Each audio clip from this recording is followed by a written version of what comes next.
just I was trying to catch up time. Yes, Sorry about that. very quickly recognize the human resources, Mr. Kim Fuller. You're welcome, sir. Thank you very much. So I hope you don't mind. No. Let me have the second one. Yeah. Okay. Is the chairman hitting on all? Good afternoon.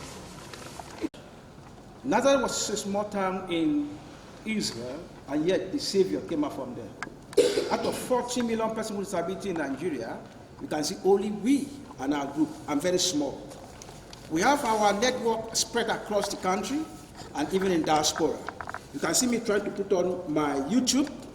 One of our parents from the US would like to speak with us. I think with time I'll put it on so that he will be able to speak with us. Now, it is both an honor and a necessity that bring us here today. We did not just miss our route. Permit me to bring, not to start with statistics or policy today, but a story. Some months ago, in a small community in southern Nigeria, a wheelchair user called Nkiru waited patiently for an assistive device promised under a federal disability employment scheme. She heard on the radio that funds have been disbursed or released. Nkiru waited and waited. What arrived instead was silence. The device never came. But what did arrive repeatedly were stories. Stories of contracts awarded to ghost workers, stories of inflated budgets, good ghost beneficiaries, and trip abroad, and all that. Nkuru is not alone in this kind of anecdote. Her story echoes across the disability community, from Borno to Bayelsa State, and is the echo of corruption, allied capture, and institutional neglect. It is what has brought us here today, the pioneers on Nigeria Disability Civil Rights Movement and her whole committee. In another development, I also call the story of a man called Musa. Musa, a first responder, who for years ran towards danger, who other ran away, why other ran away because of the nature of his job. Maybe he's a police officer, a military man, or one thing or the other. He rescued victims from floods, pulled survivors from collapsed buildings, and worked in conflict zones. But Musa never received a psychosocial counseling. No one asked how the trauma of each rescue was shaping Musa's mind. When Musa now retired, he did not return home to peace. He returned with post-traumatic stress disorder. His spirit dimmed, and he became unpredictably, eventually pushing a risk to his village. His tragedy was not inevitable. It was the result of a system that promised support but never delivered. A system where the funds and policies meant to protect persons like Musa were never at his reach. These two anecdotes show us that corruption is not abstract. It has faces, it has face, it has a name, and it also has consequence. We appreciate the chairman for standing firm in steering the ICPC with forthrightness and a deep sense of patriotism. We use this medium to say thank you to some of your residents and dogged staff who have been standing with us for over 10 years and still counting in combating fraud in our disability community, especially the case of Alhaji Ilyasu, which our mother have already mentioned. He is the National Coordinator of Federal Civil Service Staff with Disability Multipurpose Cooperation Society, whose case have been going from the era of Goodluck Jonathan up till now for a case of 1.7 billion naira on behalf of persons with disability. And in my interest that during our being brought to our court, our mother here always go. And it is the ICPC staff that always back our mother. It's because of structural barriers. So you can see disability is not only because you are physically challenged, but the society can make you to become disabled by posing barriers. We use this occasion to also appreciate donor agencies who have really fought tooth and nail to make sure that funds get to us with persons with disability. But incidentally, knowingly or unknowingly, consciously or unconsciously, such funding end up in the hands of very few persons at the expense of persons with disability. And instead of those funds being used for what it's supposed to be, it's rather being used to, foment problems in our society, especially we persons with disability, further dividing and ruling us with rascality, impunity, and also, a kind of superiority complex that goes on. And when you see some of them who are privileged, see them, they form a cabal, and then we're able to access public funds at the expense of all others. And you look at their programs are only hosted in Abuja. They cannot go to the villages, but disabilities in our villages. And that's where you see the real case of disability. I stand before you today, not merely as an advocate, but as a convener of this very particular body. I stand as a custodian of a vision that began decades ago by my mother, Lady Omotunde Ellen Thompson. She has been a lot of firsts in this country. She is the co-founder and chairperson of the Joint National Association of Persons with Disability, a body duly registered with CAC with over 40 million Nigerians with disability. And this is our mother here. We also have a father figure, Chief Eric Ndibisi Ufom, who is a man living with multiple disability. He's based in Houston, in Texas, and he has done so well. And also with me here also is one of our founding father, General Brigadier Adioye, retired. Adioye happened to be a person with post-traumatic stress disorder. You might interest to say, man, you people are all living with wheelchairs and physical challenge and blind, but Adioye is able. At the end of this meeting, we'll be able to see what true disability is, so that we'll be able to understand what makes us who we are. And these are the people that really fought to make sure that we have the National Disability Commission. These are also people that really fought to make sure that Nigeria signed and ratified the UN Convention of Rights of Persons with Disability on the 30th of March 2007, and also ratified on the 24th of September 2010. But despite all this laudable project in Nigeria, disability and corruption are twin problems. We've watched over the radio. Many people have come to visit ICPC, but we can hardly see a group of persons with disability coming. We are human beings. We exist in the society. We are also not corruption fraudulent. We're not immune to corruption. Corruption also fixed among us. It's just that the way and manner people look at us, they look at us with a mirror of sympathy, but they don't know that within us there are terrible Pandora box that if unveiled, we will not be able to stand it through. And that's why we've come here today to beckon on EFCC, and also to be able to find a way where we'll be able to form an alliance, a kind of a synergy, where we'll be able to roll out programs, and also be able to submit a petition, which I, for one, am a forensic expert by God's grace, also a lecturer in university, and also, a sustainability reporter.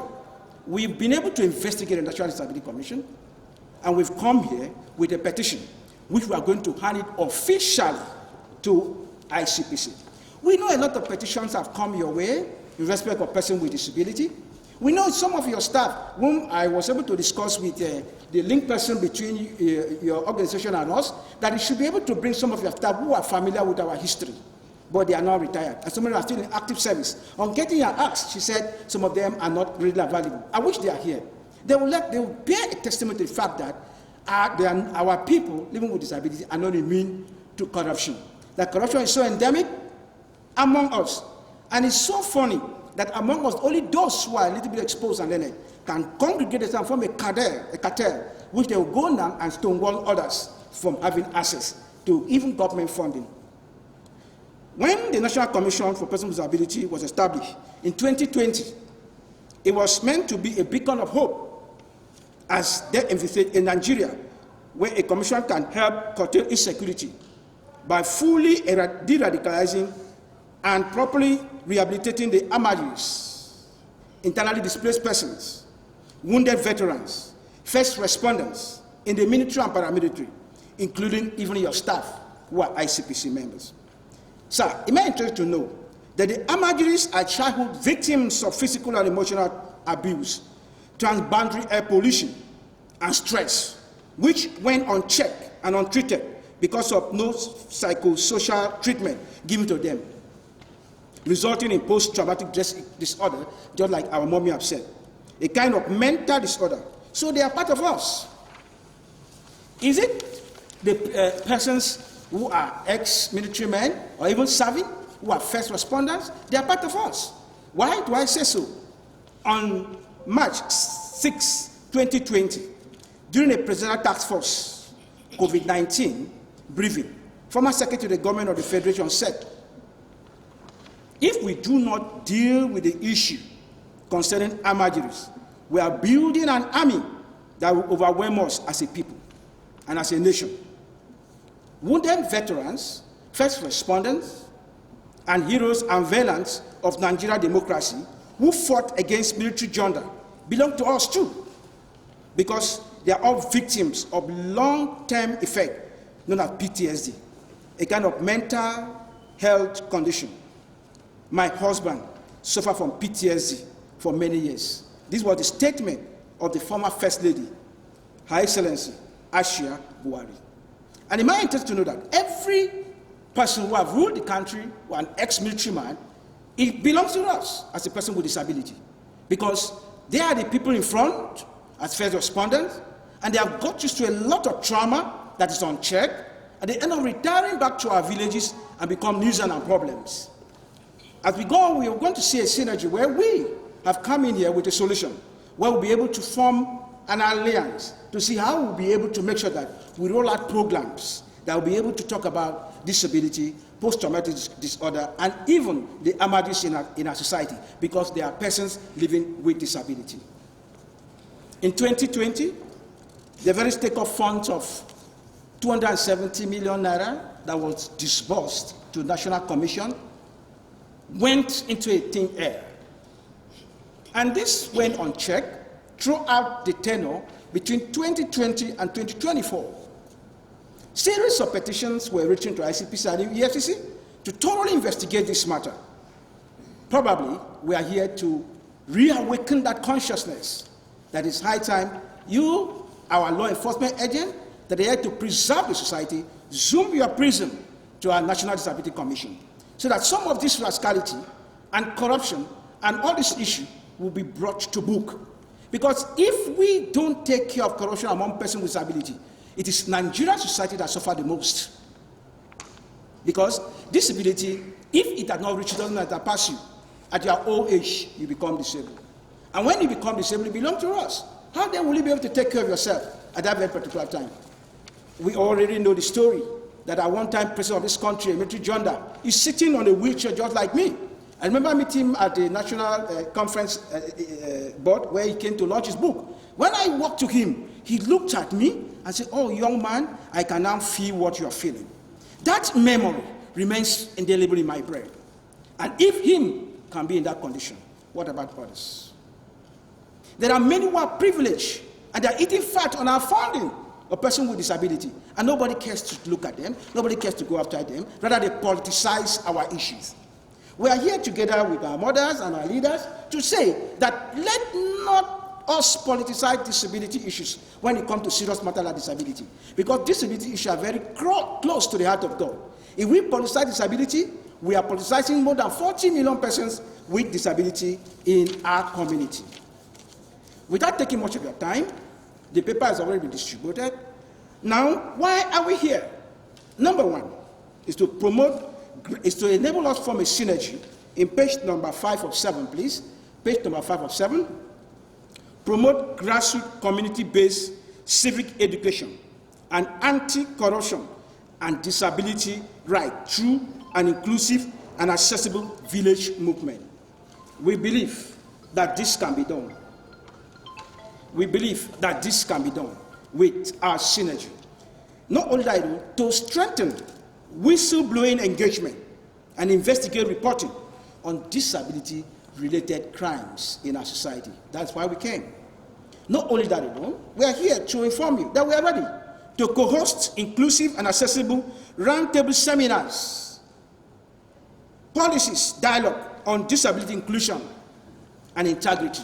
If the larger society has sort of excluded us in their policies and their program, we think ICPC should not exclude us.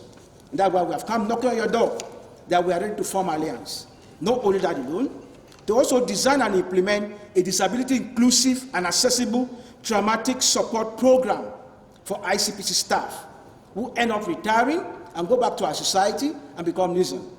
We are not new to what have happened in the past, where a staff of EFCC took a gun and shot. Even where I was in Calabar, I've seen where a policeman that came out from night duty took a gun and started killing people. Now, when you look at that kind of scenario, what comes to mind? This person might have got these symptoms, but he was not exposed to psychosocial counseling. And we are here to make sure that ICP starts introducing such programs. Like Mommy was saying, in the US and Western countries, which is why we have a Department of Veterans Affairs, where all retired military officers and also law enforcement agencies and also first responders are being exposed to counseling so that they will go back to our society and integrate fully. Because let me tell you, Sam, and all of us, when a man sees blood, it's no longer the same. When a man sees a situation, a rapid situation, just like in Nigerian case, where EFCC staff went there and caught him in a room, he went off his room, and when they put further, they went and saw 14 girls, young women that he had kept there to be molesting them. When an officer, a first responder, sees that kind of situation, it gives him a psychological problem. And if those issues are not checked, he continues to run down the vein, and when that person retired, become a problem to our society. So we are here to make sure that we collectively look at this. Not only that alone, collaborate in identifying and dismantling allied network.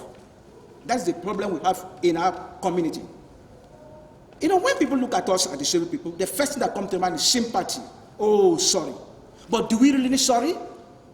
We are human beings like every other person. We don't really need sorry. What we need is empathy. What we need is integration.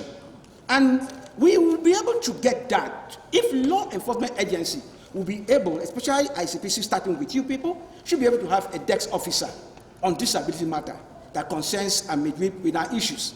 For instance, when we were trying to access this building, it wasn't easy. My mommy here was being lifted up. I was being carried. And I had to show further structural barriers. Can this issue be checked? Can we make the society more accessible? I'm not blaming the ICPC because I know the tax ahead of people require enormous. But we are here to form that collaboration, that synergy, that we can work together to make sure that we roll out programs that we're able to benefit our people, to be able to reach the grassroots. Not only our people who are find themselves to Abuja, and they are thinking that when they get to Abuja, people will be able to recognize you and then give you arms. But we're talking about those of them in the villages. We are all from villages here. When you go to our villages, you weep when you see disability. And yet, government social investment programs are every year being made for this kind of people, but doesn't get to them. These are issues we want to actually see how we can form a synergy. Some few days ago, with due respect with Nigeria Defense National Directorate of Employment, they rolled out a program for persons with disability. Some persons were given 30,000, some people were given 300,000, and all that. What sort of inequality? Because these people don't have a voice. Nobody speaks for them. But we are hopeful that we have EFCC as people who can speak for us. That's why we've come, to ignite that curiosity, to form that synergy, to form that collaboration, and tell us that we can do this. Without taking much of our time, sir, having known to that you have so much in the office, on the 9th of every November, we have UN International Day, Anti-Corruption Day. That is a day we would like to have an official issue, or if possible, bring out a two-man committee from the ICPC to work with us. So we'll be able to bring out programs for that very particular day, where we'll be able to create awareness, sensitize the public on this issue that has to do with corruption, that even persons with disability are not exempted. And so we should be able to see how we can reach them through awareness creation. If we create a good awareness, our people can be informed. And people who want to go and cheat them in our villages, they become careful. Some few days back, during COVID-19, they were distributing bags of rice. Some of the bags of rice got to a junction, and that ended the story. That ended the story. Why? Because people don't have a voice. But if we form this synergy, we form this collaboration, we'll be able to make sure that these issues are thoroughly, taken to front burner and let the society get to know, and even persons with abilities get to know. It might interest you to know that these able people, in quote, because nobody is, in quote, able. All of us are physically challenged in one form or the other. But the more able ones tend to infiltrate persons with disability and then use them within themselves. And as long as they are in confusion and fighting, they are eating fat with our money. They are eating fat with our donor funding. Donor agencies have come to Nigeria on many occasions to distribute money. We have the Site Saver, Disability Rights Fund, and so many. We would like to fund that kind of synergy with you people, where we hope to make sure that we take a forensic audit of all donor agency funding. I don't know why within the ambit of your corporation. It's possible, just like it's done in Western country. They have a body that censors the activities of donor agencies and make sure that these programs, whenever funds are being disbursed, should not only reach in Abuja. They should take it to your village. They take it to your stream. They take it to wherever you belong to, so that person with disability can benefit. And those people with disability in our village are basically those who are retired policemen, retired army men, retired EFCC, ICPC, and all that. They are people who are belonging to us. And you might try to know that tomorrow you can't say. We always say that if disability have not reached you, doesn't mean it has passed you. It is coming. So that being the case where we are now, where can we go to? That is why we came to officially submit a particular investigation we're able to carry out in our own capacity. This is the copy, and we will sign this to acknowledge this after the program. Then also, we came with a mindset that if we must be able to work together, we have to be able to understand ourselves. And I'm happy, sir, you picked up that issue about why should we go about signing a memorandum of understanding, why we have not known the terms and the conditions. Actually, we have a copy here, a draft memorandum of understanding, which we would like to present, and also possibly you guys put your, as a corporation, put their team together to study this and see how we can form, a synergy. So we'll be able to start rolling our programs that will be able to benefit us and benefit the entire society. Actually, the Renewed Hope agenda have come to stay. And the Renewed Hope agenda have done so much for persons with disability in Nigeria. But I keep asking, has the Renewed Hope agenda been able to get to our nooks and crannies? And what can we do? It is only the ICPC and EFCC that can be the vehicle that can drive this home. Because at the mention of their name, corruption stands at attention. So that's why we are here, to let you, to let the commission know that we exist. And they shouldn't be looking at us, because there's an issue that happened here some years back, where some of our people were arrested in the commission. What happened? They started whipping sentiment. They hide under the pretext that they are disabled and they were being victimized. It's on record. The ICPs had to go and withdraw that case from court. And some of them nearly lost their job. But those of us who were enlightened, then I wasn't around the country, we look at that issue critically. These people need to be punished to serve as a deterrent to others. Because if we allow corruption to fester among us and they begin to look at, oh, this is a disabled person, let us not arrest him, it will become a precedent. And it will begin to become a norm. Before now, it become a culture, just like it is now among persons with disability. So that is why we came. I think at this point, sir, thank you for your audience. General Adeoye, sir, can you just pop in a little? Then we open it. Please, sorry, sir. Then I can go, sir. Mr. Chairman, sir, gentlemen of the ICPC, I think enough has been said. I'm just coming from the military background. All these issues, we started with them as pioneers to fight generally for the need to take care of people with disabilities. But we realize that the first responders too are fully involved in this. In the crisis we have, it affects us. But most people who are retired are still having these issues to do. The major issue is the post-traumatic stress disorder. Some of these issues will develop them while we're in service. And they will not even show, the symptoms will not come out till later after leaving service. When you leave service, you start feeling it. When the systems start coming out, there is not much care you can get. The care we need now to convert all this to advantage for the country itself. Because even those who are in the crisis areas, they have these feelings. When they see us struggling to survive it, they imagine them at the place. It reduces morale. We're not happy when we see crisis. Low battery. And anytime there's a crisis, we always look at some other people are going to join us, which is not hygienic for the country. I would say a lot has been said, and I'm sure with all what we have been seeing with ICPC, low battery, more please will still charge. come. I'm being protective to this very group. And the case of Ilias, which is a very long case, such Ilias' cases are not supposed to happen. But the cooperation we had from ICPC, I was Low involved in that very battery, period. please The cooperation we had charge. from that time should continue, please. Power off.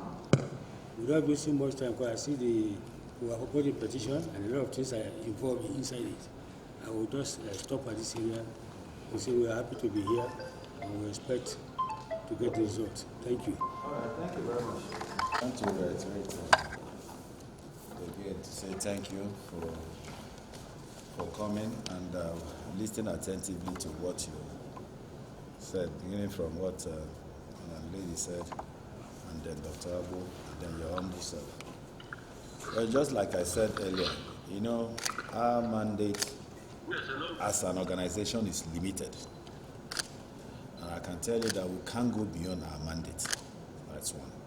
But as individuals, members of the society who are affected one way or the other, and who have relations, who are disabled and, you know, by the trauma, by physically and, you know, of course, we will react to whatever thing we have said. Now, let me start with the employment in our ICPC. We have persons who are disabled in our organization here, in our commission. Yes. And I can tell you, because I'm the secretary of the commission, I relate with them. I know most of them personally. And I can tell you that nobody is being discriminated against. I can tell you that for free. We'll deal with them just like every other person, even to some extent that if they have special need and they make requests, we always give in to that. You can make your inquiry. I always do that since I came on board. So I can tell you for free that on that area, we don't have any issue. When we do employ, of course, we do. But you know, employment in government, especially in ICPC, is not done regularly. So whenever we do our advertise, we look at competence. And of course, I can say since I came on board, I have not been opportuned to take part in a recruitment exercise because none has taken place since we came on board. But from records, you can see there are persons they make provision for that. You understand? And they have been duly employed based on competence and capability as well. So we don't have any issues with that. And of course, I just mentioned not quite long ago about the issue of promotion and all that. Everybody is competent, everybody have access to that, and everybody can write his or her exams, irrespective of your disposition. Now, same goes with salary. We don't discriminate. ICPC does not pay salary. Our salaries is gotten from the central government. So there is no question of delayed salary or irregular payment of salary because I heard that here. Salary, when paid, everybody gets his salary as and when due. It's not discriminatory to whether because you are disabled or, I don't know if you understand. So salaries are paid across the board from the central government agency, the treasury. ICPC as a body do not pay salary. Salaries of all public servants come from the office of the Accountant General, treasury. They pay everybody. So we don't do that. All we do here is only run the operational funds when they are, if and when they are allocated to us. And of course, this goes for training. And everybody, without disabled, irrespective of where you go for trainings, we don't discriminate.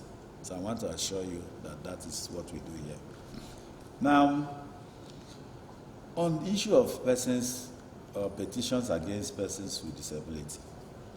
You know, just like you said, crime and criminality, we do not discriminate.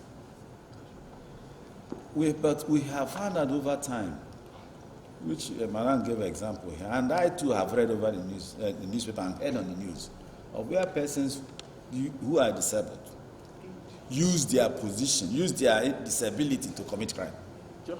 I can tell you, for instance, in Rivers State, my son, some years back, there is a man, they didn't know that the security men were, tailing him somewhere in Garris, where we call Garris, where he sits, just have a sat. Normally guns. Sit on, you now give arms to these people. After robbing, they come there. Because, obviously the security men, they give preference. They won't want to embarrass anybody. But when they found out the fact that he was the arms bearer for criminals, by the time they pulled him up, pistols. You understand? In situations like that, will you say because I'm disabled, you are disabled? No, the law must take its course. So, we don't. So if you know that you don't want to be humiliated and all that, it shouldn't be part of that criminal activity. You understand me? So, when sometimes you go about arresting people, don't you see it's a disabled person and all that? But they don't know that most of this you work on intelligence. And as a fact, by the time you do it and it becomes very obvious, this thing has already been, the damage has already been done. So, so we don't discriminate. So on that area too, what we think you people should do, you should always tell your people that they should not be used by persons, by criminal-minded persons, to carry arms or to store arms or harbor arms and all that for them. Because when the law wants to take it, so if there is credible evidence or credible intelligence that you are part of it, nobody will not wait. People will go and of course, when you come to even the core area of our mandate, which is the issue of corruption, I found out that nobody is immune from that. Even those who are in the offices, who are disabled, they take part in it. It is obvious. And they still hide under the same guise, which I mentioned here of I'm disabled, so they do it. So we do not wait. If there is a petition against anybody, irrespective of your disposition in life, we will investigate. And if you are found wanting, the law will take its course. So your own duty too as well is to, maybe talk to your people, members of not to be part of this. And I believe that is part of the reason why we are here. So that you do for me, I do for you. So, on the issue of desk officer, I do not know whether you have an office. When you talk about desk officer, the way I understand to, it must be an agency duly recognized. With office, you have your staff, you have an office, and you're part of the government. That's how we work.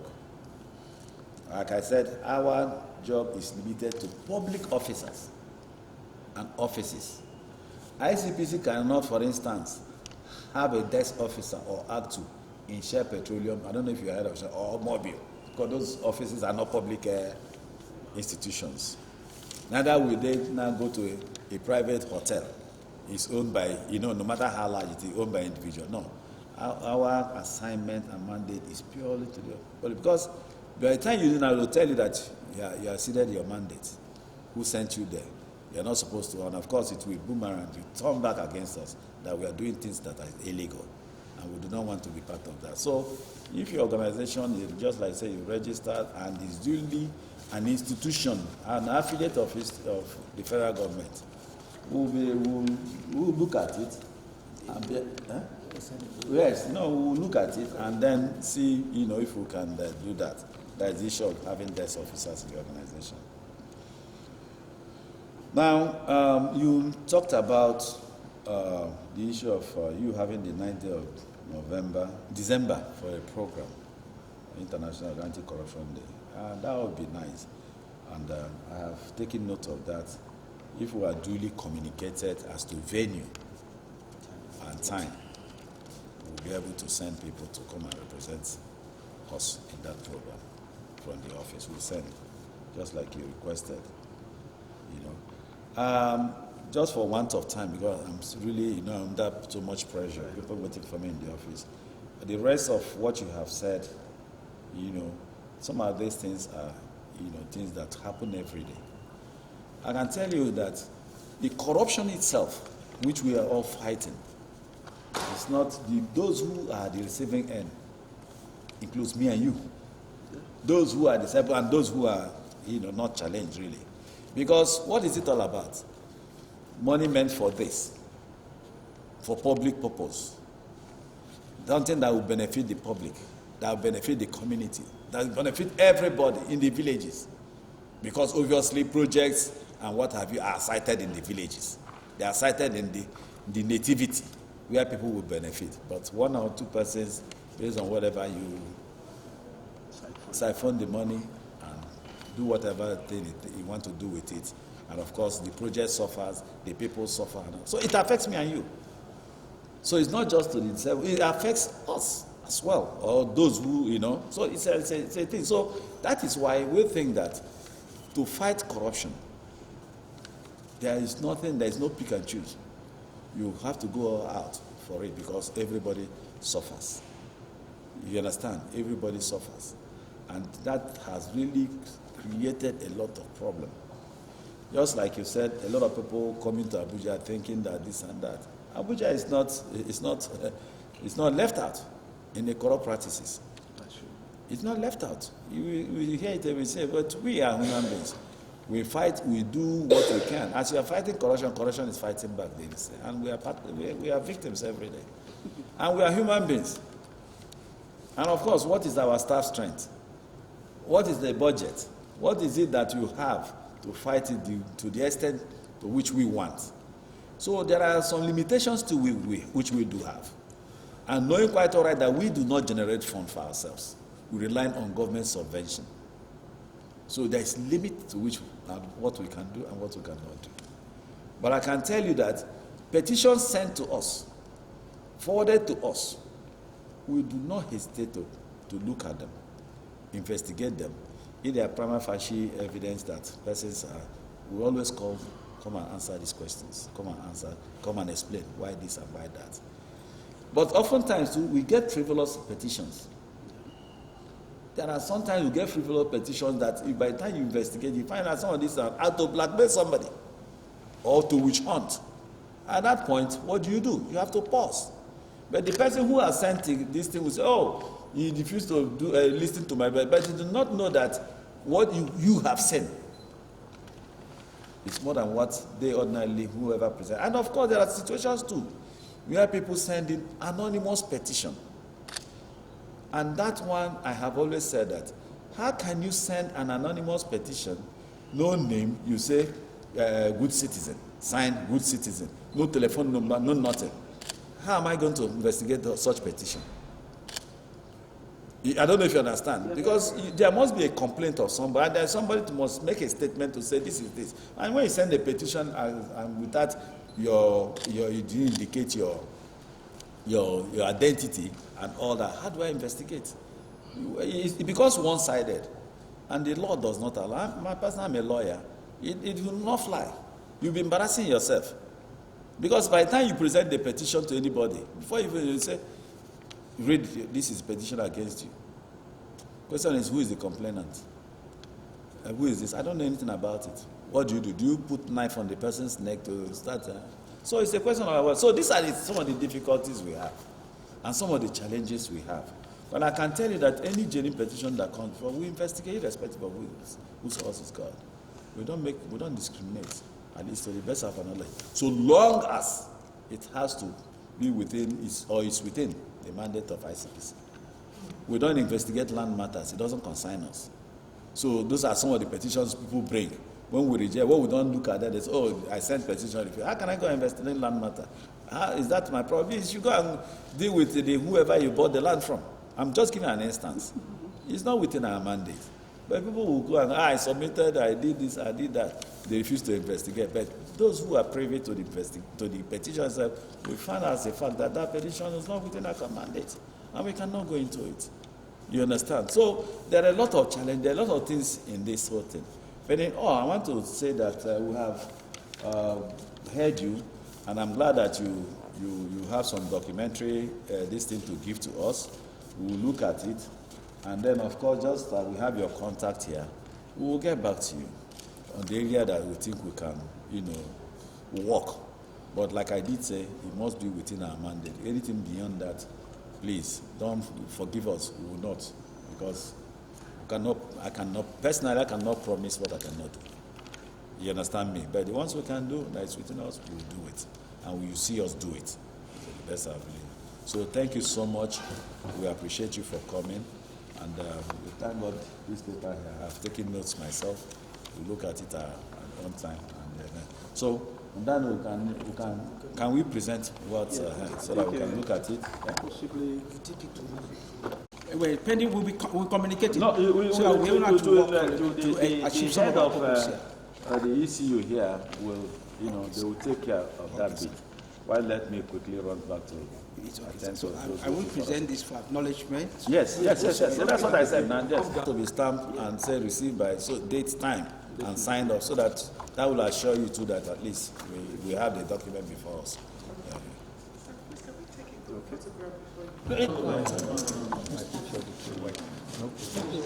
Okay, that's fine. No, I'm fine. It's fine.